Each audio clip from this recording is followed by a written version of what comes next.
This is your daily real estate syndication show, and I'm your host, Whitney Sewell. Today is a highlight show that's packed with value from different guests around a specific topic. Don't forget to like and subscribe, but also go to lifebridgecapital.com where you can sign up to start investing in real estate today. I hope you enjoy the show. Our guest is Edna Keep. Thanks for being on the show, Edna. Thanks for having me, Whitney. Well, I've had more people ask recently about Airbnb and, using that in a multifamily property, maybe that's commonly not used for Airbnb, but maybe we start using 1 or 2 units and see how that works. There's a couple other questions I wanted to ask you, but while we're on that, can you elaborate on how that's worked for you so far? Really good. We're just setting up our second one, but our first one has been going for about 6 months now because we wanted to test the waters and see how it's going to go. They're all 1-bedroom units, so they're renting about $850 a month. Through Airbnb, we're making between $1,250 and $1,800 a month there, depending on what's happening in the city at the time. So it really doubles your income on your property. It's absolutely amazing. Wow, doubles the income. So do you plan to convert more units into Airbnb? Or is it like this balance of, wait a minute, we want these, 12-month leases here or, longer term leases, but then we're going to keep pushing this over here with these few units? We're going to do 3 immediately. So we're working on the second one right now. And as soon, we have one coming vacant at the end of August. So then we're going to go with the third one. And we'll probably run that for a little while and then just test it. If we still keep getting really, really good response, we could see ourselves going 100%. We've got other buildings in the city that's long-term leases. And, unfortunately, we have investor partners on there that are kind of scared of Airbnb. They don't understand it. They don't want to do them. This building we own ourselves and another partner who's very forward-thinking and loves the Airbnb concept. We can see the future of it. So yeah, we'll go as much as we can get. And of course, you got to test the markets just to see. But our area right now under AirDNA, which is a way to kind of tell what rating you have, we're at an A-, which is a really good area, meaning it's not saturated or anything like that. AirDNA. And tell me again what that is and why that's useful. They rate your property and your city on the viability of the project. So it's amazing what they offer on there. They can tell you what rates you should be charging every night. And depending on what's happening in your area, there's actually 2 of them. And sometimes I get mixed up because I don't work on that part myself. I usually have partners. So there's Price Labs and AirDNA, and they'll rate your area. And then they also help you with pricing. So it's like a more of a hands-off approach, so you don't have to be monitoring it yourself every day. Nice. Okay, so back to this property. What is the business plan long-term with this deal? Well, we buy everything long-term, buy and hold. We're specialists in that area. Love it. We absolutely love mortgage pay down. Right now with our portfolio, we're over $25,000 a month in mortgage pay down. So that takes care of all our long-term stuff that we ever need to think about. And now, since we've got all that in place, we're just focusing on how we can maximize our cash flow, get our investors paid off as quickly as possible. And we really think that Airbnb, not every place is suitable. Airbnb, a lot of our units will really help with that. Nice. Okay. So, as far as, I know even your bio mentioned, primarily with other people's money. Can you tell me, elaborate on how you all have used investors, how you've partnered with investors, what that's looked like? I know, in Canada, I know that like the syndication model is a little different, but how does that work in your business specifically? Well, generally we bring our investors in as joint venture partners. They're side partners and we'll meet with them once a year. We send them reports quarterly. We explain what's going on and give them the option to, we told them all about Airbnb in some cases. Some aren't interested. Some love the model. So we kind of give them a little bit of a say, not a ton. We usually are always the controlling partners in that sense. But sometimes you have to let people get broken a little bit easier. But yeah, we use total joint ventures. We do a joint venture agreement. When we first started out, our joint venture partners were on title and mortgage with us. And now we're getting to the point where usually only 1 or 2 of us have to qualify for for the mortgage. So we, although they're on mortgage and title, we're the ones that were responsible for the mortgage and that sort of thing. So how did you initially start attracting investors to partner with you all? I used to be a financial advisor, and when I understood real estate, I couldn't even sell mutual funds anymore. It was just like, oh my gosh, I can't even believe it. There's so much more control, so much more money. Love real estate. It's so much easier to understand. I like simple things. And a lot of people think that a lot of my clients came with me, but they didn't. I must have did too good of a job selling them on mutual funds. But, just basically networking. We partnered up with somebody very early on who had been in the business about 2 years longer. And they had a bunch of houses, and they were actually already raising some capital. I was still a financial advisor when I first started, so I couldn't raise capital. So we partnered with them. That took a lot of fear out of deals that we might have been scared to do on our own. And from there, we just networked, and people started coming to us with capital, and we get people from all over Canada and US that want to invest in our projects. Just get to know them over the years. How do they know about you? How do you, I guess, start that relationship? People from all over, is that through social media, or how do you blast out about yourself and what you all are doing? Well, initially it was just personal contacts, but eventually, email. I do a lot of Facebook Lives. I do a lot of podcasts like this, and people just get to know us. And then sometimes they follow us on Facebook. I've had people say, oh yeah, I followed you on Facebook for about 2 years. I know we understand your stuff. And then they start either become students or invest with us. We're actually finding right now that a lot of our students are investing with us because, much like us when we started, we were scared of everything. We were scared of making that wrong decision. And just having a partner that had already been doing this for 2 years took a lot of that fear away. So a lot of our students go, you know what, if I could be part of a deal, understand it before I start raising my own capital for other deals. So we do a lot of that as well. Makes all the difference. That's for sure. Makes all the difference. But let's talk about that a little bit. You're coaching others. You have students now that are striving to do what you're doing, right? To build their own business and real estate. And what are some of the biggest things that are holding them back, from making that leap into doing their own deals? I think fear is the biggest thing. And when they're dealing with investor capital, one of those fears is losing other people's money. And I tell students, when you tell me you're scared of losing other people's money, I like that. I wouldn't even take you on if you were one of those people that said, oh, I'm not scared of losing other people's money, whatever, it's their money, right? That's not the attitude I want people to take. That's more precious than your own because they will help you grow, but you got to help them grow at the same time. So that's a big fear, getting over that. And then, getting the mindset of your worth in the deal too. Like so many people think, oh, if I could just get the money, But there's lots of money out there. You're the one with the gold. And if you can get that mindset, that's going to make all the difference for you. And yourself, Whitney, there's a ton of people out there looking for a place to invest in real estate. They don't understand it. They don't know where to start. So they want somebody who knows what they're doing. A lot of times they don't have time to do it themselves. So that's where we come in and we can help.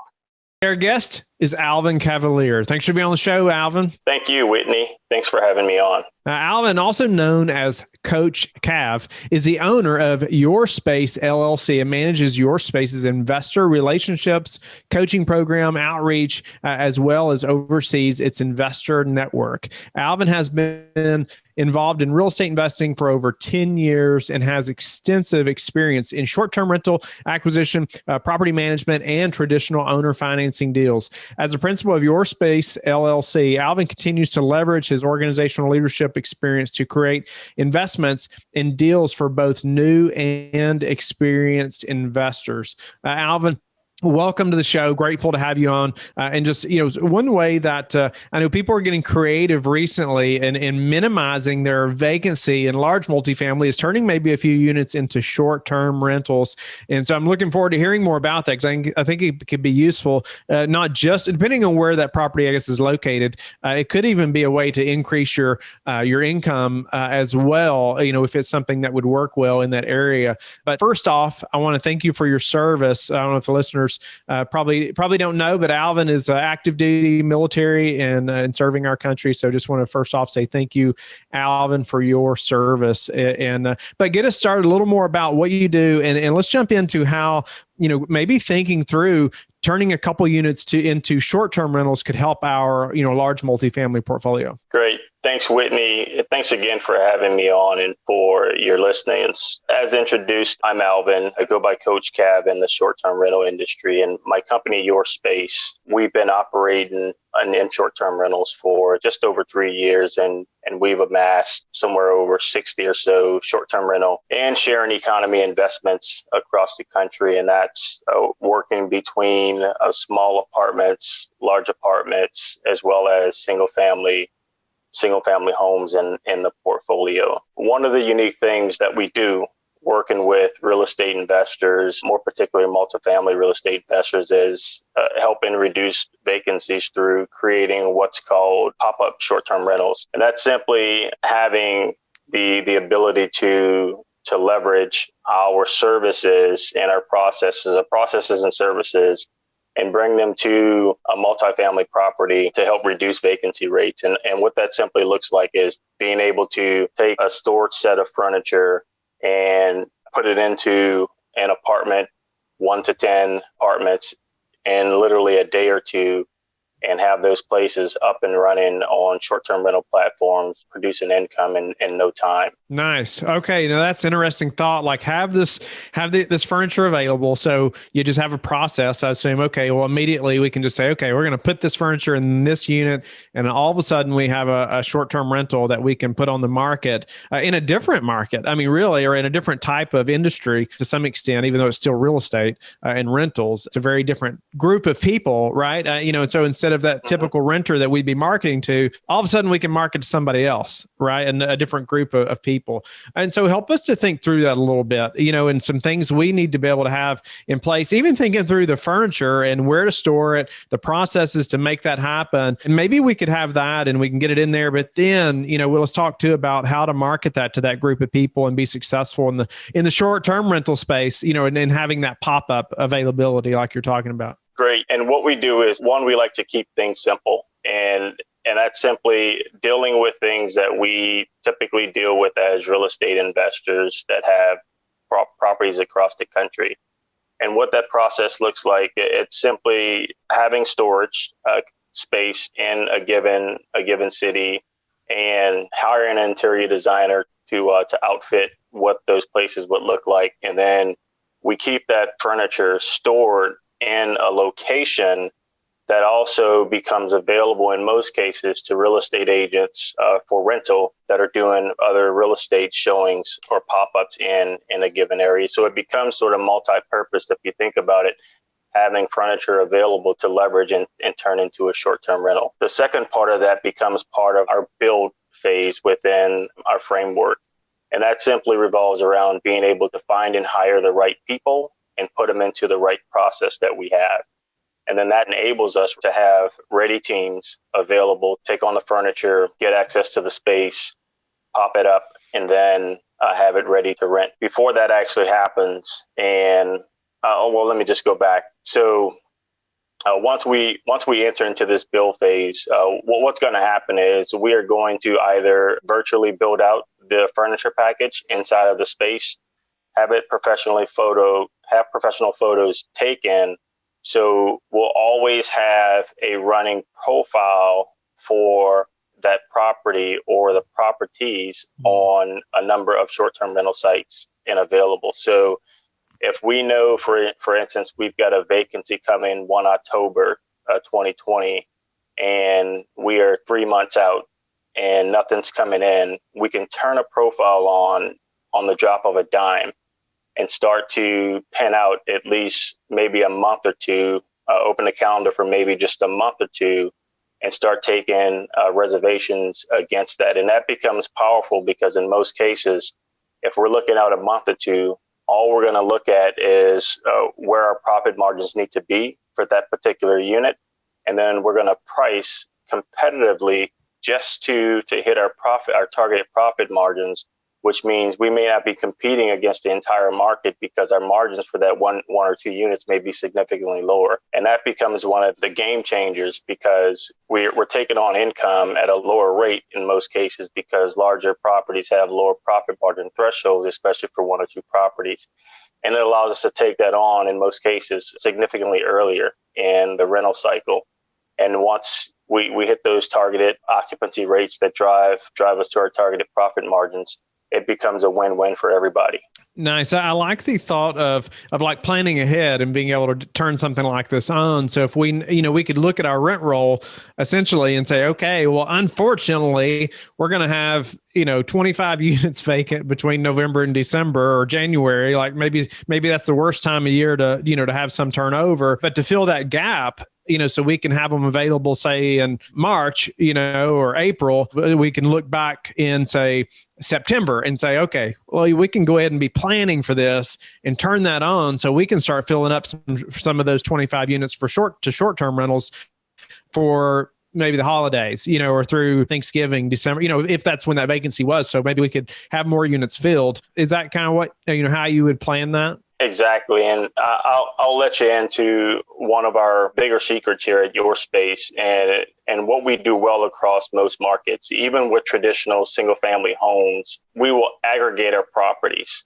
right? And all that means is if I've got 5 homes in one geographical area, I will build a listing to accommodate all 5 of those homes.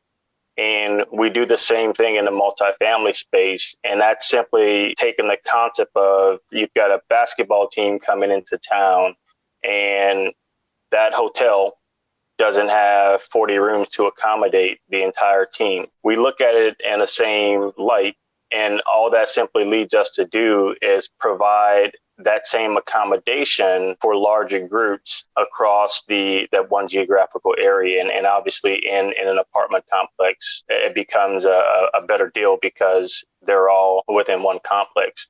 But what that allows us to do, Whitney, is it allows us to create unique value in the market. And when that happens, when you create unique value in the market, you're not competing against every home in the market, against every traveler demographic. And then we get out of the discussion about nightly rates, and then we start talking broadly about our profit margins, because in these cases, then we can set prices for weekdays and we can set prices for weeknights, and we don't have to move them because we've got value in the market that doesn't exist, that we're not competing with everybody else for. Nice. Well, help us to think about, what about other than, say, the furniture and maybe our team that knows how to stage the unit and, we got our photos ready. What other software, what other things do we need to have, or where do we need to be connected to be able to like turn that on to start taking reservations? Yeah. So it all starts with the platforms that you're a part of. And in our case, we use a channel manager. And there's several out there. We go with a channel manager called IGMS. And what channel managers do is they connect your teams that service your property to your guests. And then what happens is that becomes a way for you to automate your communications, automate your cleaning schedule, and allow constant communication between both from one platform.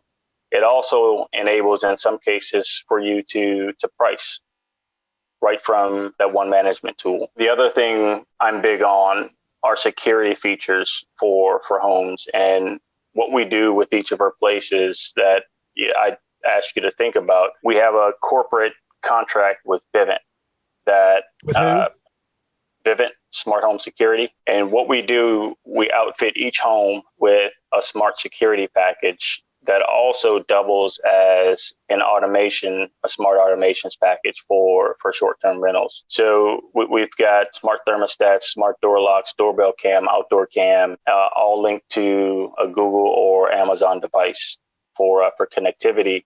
And we've got constant access for properties from anywhere in the world. And we're able to give guests access right from our smartphone. So that becomes a game changer. Especially when you're scaling and you're not having to work between 4 or 5 different apps to do the same job. You get it all done in one package there. So that becomes huge with the automation. The other side of that, in the center of gravity and all of this, becomes the housekeepers, because they have the most access to your place, especially if you're doing remote operations. You've got to ensure you get that right.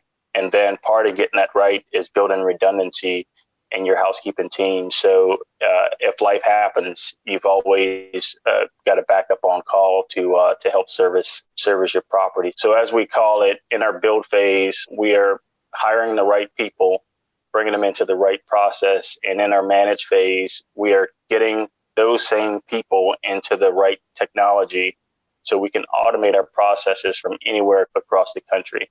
And with those two in place, it usually sets us up to do this well. And then we can focus on working on the business instead of working in the business once we've got those things set up. Thank you for being a loyal listener of the show. Please subscribe and share it with your friends. We want to help you become the passive investor you've always wanted to become, but also the operator you've always wanted to become. We want to be the number one resource for your real estate investing journey. But go to lifebridgecapital.com where you can start investing in real estate today.